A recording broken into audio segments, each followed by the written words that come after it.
Hey everybody, Scout Crafter here again, midweek Wednesday. Hope you're doing well.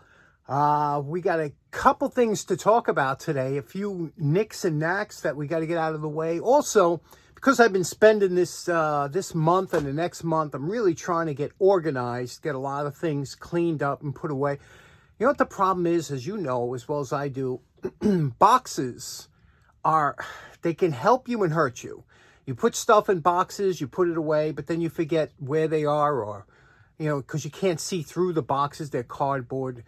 It's very difficult. And the best way to do it is to have a lot of shelving around that's marked. It's just like if you have I keep my hardware in jars and stuff so I could look around and see it, but you want to keep your nails in one section, your bolts in one section, your nuts in one section, so it's a little difficult, as you know.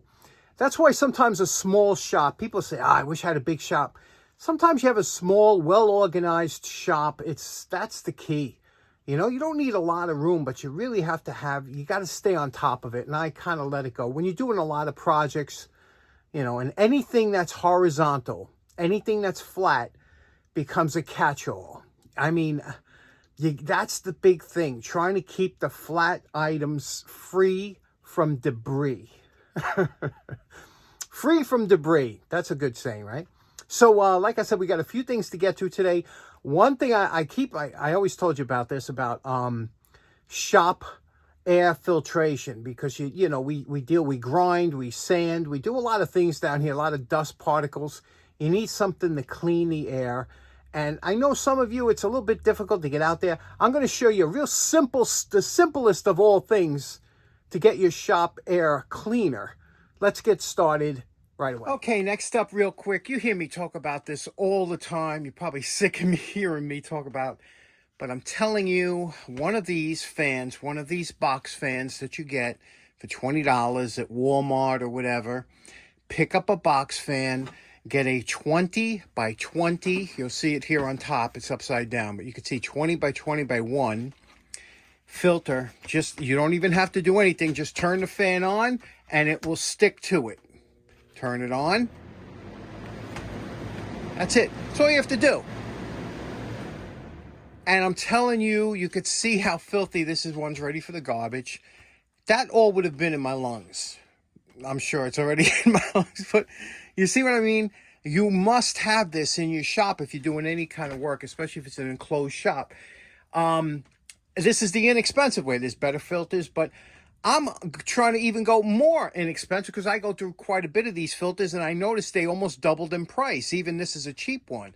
So what I'm going to do is I'm going to try paper towel. Now, I specifically bought the cheapest brand of paper towel I could find because the cheapest brand would probably give the most airflow, okay? You don't want like a Bounty or a Good brand.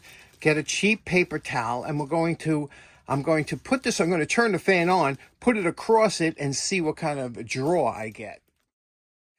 Now, this is probably the only time I don't prefer the half sheets, Normally, I love the half sheets because you can only use that, but this would probably be better if you got the full sheets, and it uses 2 full sheets on top, 2 on the bottom, 4 sheets of paper towel, okay?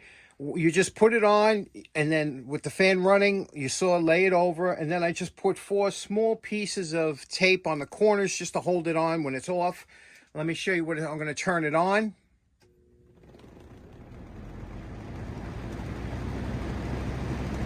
There we go. You can see this whole area here has a draw, a suction. You can see here, this is a piece of paper, and you can see it does have suction go, so it is filtering the air through this paper towel. The beauty of this is it's so cheap. This crap paper towel was 60 cents a roll, but I would get a better one, probably $1 a roll. But you rip it off. You use it for, when you start to see get a little bit dark, a little bit black, just rip it off and put a new one on. This is the cheapest alternative that you can get for a filter system down your shop. You got to get something. Next up, real quick, I was at Lowe's the other day, and I've always wanted a pair of these. These are screwdrivers that are insulated against electrical shock, okay? And I've looked at the ones that are made. China, I don't trust anything from China. you can't trust your life with it. But Taiwan, I would, but I don't see too many from Taiwan. But these are made in the USA. Klein tools, 3-piece set. This was $21, so I was just in an impulse mood. Let's open it up, see what they look like. Okay, here we go. You can see over here, it does say made in the USA. I made sure that it didn't say something sketchy like made in the USA with global materials. You know what that means, right? It's made overseas and they just assemble it here. Made in the USA. I don't see anything about warranty, but the problem with these warranties is if you send it back, it costs you more to mail it back than it's worth. Now, you can see it's got a lanyard hole here. It's got a slotted, okay? It's got a Phillips, and it's got a square drive, okay? Robert square drive. And these are, like I said, they're into 1,000 volts they're good for. They haven't, this one here's got a nice hollow grind on it. Can you see it? And this will be perfect. A lot of times, I used to always, and I shouldn't say this, but I used to always do electrical work without disconnecting, if I had to change a light switch or something. It's 110 volts here. I made sure I really wasn't super grounded, but I'm getting older, and you can't take those chances anymore. So now I shut everything off, but still, you never know. I shut the mains off now when I do work, but sometimes you throw a switch, you think it's off, and there might be some juice coming through. These are always good to have. Insulated all the way through. Have you ever used, I know the electricians, you guys use them all the time because you can't be 100% sure. But good set there for $22 or $21. Last up real quick, I'm not a tool snob, but I do like better quality tools. But I was up at the Dollar Tree, up when I go upstate, which I just was the other day. And but a couple months ago, last time I was up there, I picked up one of these LED portable work lights because it was $1.25. And I said, I'm always amazed how they can make this, ship it here for $1.25, okay? You can see what this looks like. It's got a LED light here. It's got an LED light here. Takes 3 AA batteries. And I said, you know something? I checked it out. You got to see this thing, how it works. So let me put it together and show you this little $1.25 light at the Dollar Tree. Okay, here we go. So you touch it the first time, and it gives you a very, very, very bright floodlight on the side. You touch it the second time, and it gives you a beam, a focused beam, and then obviously the third time is off. Super lightweight. It's screwed together. It's not pressed together or snapped together. Yeah, I got to tell you something. I can't, understand how they could do it for the price. What this is good for, this is great for the car, in your glove compartment. A lot of times, as a secondary light, you just throw it in there. The best thing about having, disposable instead of rechargeable batteries, you could put 3 lithium cells in there, and it's good during the cold. You can leave it in there all winter. And what's nice about this is it stands up. So if you need a floodlight to work on your tire, like if you're changing your tire, this really does a good job. And if you need a spotlight to see if there's something going on, this does. Let me show you outside at night how nice this little light works for $1.25. Okay, here's the floodlight. You can see how that floodlight, and here is the beam. Look at that beam, huh? Boy, that's something else, isn't it? Now, you have to admit, that's a nice, how do they even do it? How can they, I couldn't build this light for $1.25, even if I had everything except for the LED lights. I just couldn't do it. Now, because it's such a nice light, I picked up 2 of them for the giveaways that we have. We're going to have in the spring show of Jacktown. Put on your calendar, because we're going to have a lot of good giveaways, including 2 of these boxes. And it's funny, my buddy Mike the Fireman, he sent me, he said, do you see what those boxes go for on eBay? They're insane. So we're going to have 2 of these, pretty much NOS. I mean, come on, it's as clean as you're going to find.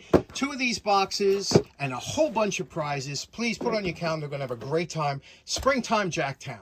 Okay, we're down here cleaning up, like I said, and I'm putting stuff in boxes. This will probably go in the attic. You remember this? I got this from my buddy Kent. Kent at the Long Island Tool Show. This is a card shuffler, a Johnson card shuffler. And I don't know if you remember, if some of you have seen this, maybe some of you haven't. I'll tell you, I was playing with this before. What a kick I get out of this. And all you do is you just separate your cards in half or so. You put them down like this. Just put them into that slot like that. And then watch this. Done. Shuffled. I love that thing. This thing is the slickest thing since sliced bread. Isn't that cool? Next up, everybody likes a tool cleanup. That's what we do here. Now, you remember this one I got for $5 at the Zagre show, and you could see this is a V-block, and it's got the holder on it, and that was a real good deal. Obviously, if there was another one, I would have bought the other one too, because they usually come in matched sets, which means they make it big and they cut it in half, so they're exactly matched. This one only had one, but I'll show you what it's used for later. And then this little scribe pick here, Starrett. So let's clean these. You can see here, you know, the knurling, it's a little bit, and the back here, we got some missing, starting to flake off the nickel plating or whatever. So let's see what we can do with these two real quick. Okay, fresh off the wire brush. We got all in the grooves and everything. Now what we're going to do is, see, we took this clear down. I think we're going to blue this. And also, there's some sharp edges around here. See here? That is unacceptable. All these edges need to be beveled. You're touching this. It's just not comfortable. That's the finishing touch of a good machinist, is always to finish the edges. And let's do that. Okay, we worked on each part individually. Got the threads all nice and cleaned up and really did this up nice. And here, left all the original milling marks and everything, but we got rid of any of the scratches. Like on this side was all banged up. So let's put it together and see what we got. Okay, we're calling this project done. Let's take a look at what we did here. Again, all the edges were beveled here. You remember how they were sharp before, but now look at that. It just looks so professional, doesn't it? And now when you slide this on here, how this works is a V-block is great for holding round stock. And you can see there's two sizes here, small and large, but you can use it anyway. We're going to put this piece of round stock here just to show you. You tighten up on here like this, and now that's solid, okay? So you could drill, you could mill, you could do whatever you have to on the end here. If you had two, you could put it between the two. These are so useful in the shop for so many things, but cleaned this one up nice, beautiful. And then we have this Starrett, okay? Now, this Starrett here, you could see is a beautiful, especially what we spent a lot of time. Believe it or not, these two projects, even though they're simple, it took me over an hour to do these. And, you know, a lot of people say, wow, it's a long time. But, you know, each step you have to go through. This thing was all messed up. We had to take this down and grind it all down and polish it. And the same with the back here. All the nickel plating, which I can't stand, was flaking off. And you remember how bad that looked. And we had to regrind each one of those facets to look, and the top, look at that. It just looks beautiful now, right? And this is a nice piece. You can use this for scribing, for picking, or there's 100 uses for this tool. But there we go. Everybody likes a nice before and after. And these were fun little projects today. Last up, you remember a couple weeks ago I bought that stroboscope for $10. Well, what I didn't mention was it was $10 because he had this bulb there. I said, how much for this and the stroboscope? He goes, I give you 2 for 10. So I was like, you got it. Look at this, beautiful. This is a vintage bulb. And you could see here the way it is. I don't know if this is going to work or not because there is a little bit of a hole here. You see that hole there? But I don't know if that's going through to the glass envelope, but you see that little hole there? But either way, we're going to plug it in. The filament is all solid. Let's see if it works. Okay, you see we have a few things hooked up here. Variac, we have bulb test. Here's the bulb tester, okay? Now, the reason we have the Variac hooked up in line is I'm going to start this. Anytime you have an old bulb, you always try and bring it up. You don't want to throw current, especially the old days. The current was 110, 115 volts. Say we get 120, you could throw that through and burn it out. So you're always better off, you know, bringing the bulb up slowly. So what we're going to do is we're going to turn this down here. Again, this is a LED, but now we're going to switch this out to here. And then what we'll do is we'll turn it on and see if we don't have current going through. So here we go. We're going to turn it on. Oh, look at that. See that? Isn't that beautiful? So we'll give it a second there to warm up, and then we'll bring it up slowly to voltage. And look at that. Isn't that beautiful? What a beautiful lamp. So let's clean it now because we know it works. So let's clean it up and... Okay, here we go. The bulb is cleaned up as it would have come new. This was a beautiful brass base. The reason that hole was in there, see, this bulb was in an envelope, and those two wires, one wire came to the base here and was soldered here, and the other one came to here. So that hole was supposed to be there. And okay, let's try this out. First of all, I'm going to hook up the kilowatt. I want to see how much this uses. A lot of electricity with those heavy duty filaments. You know this thing's going to draw a lot. So let's see how much it does draw. Okay, you can see here what we're going to do is start it off here at about just about 65 volts around there. So you could see the illumination of the filaments and how thick they are. Now, I don't know if what kind of specialty bulb this was or whatever, but it throws off a tremendous amount of heat without a lot of light. So now we're going to crank it up a little bit, and I want to see how much wattage this thing will take with those big, thick filaments. You see how thick they are, right? Again, it's not the brightest bulb, but we're getting up there in voltage, and you see it's not super bright. But when we finished up here at about 110 volts, we did have 200 watts. So 200 watts for that, not that much light, but a tremendous amount of heat. And that was the problem with the old bulbs back in the day. They were more heat than light. Okay, so in closing, we got a lot done today. We visited a lot of objects and subjects today. Quick note, this weekend is Jacktown, the fall show. It's going to be absolutely beautiful weather. It's really going to be a nice day. I don't know if I'm going Friday or Saturday. I like to go Friday. It's all with me. It's traffic. Traffic is a killer here coming home. So I got to decide which day I'm going. But I definitely will be there one day. If you're in the area, Jacktown, Bangor, Pennsylvania, beautiful fall show coming up this weekend. And we'll see you again on Friday. Hope you have a great day. Take care now. Bye-bye.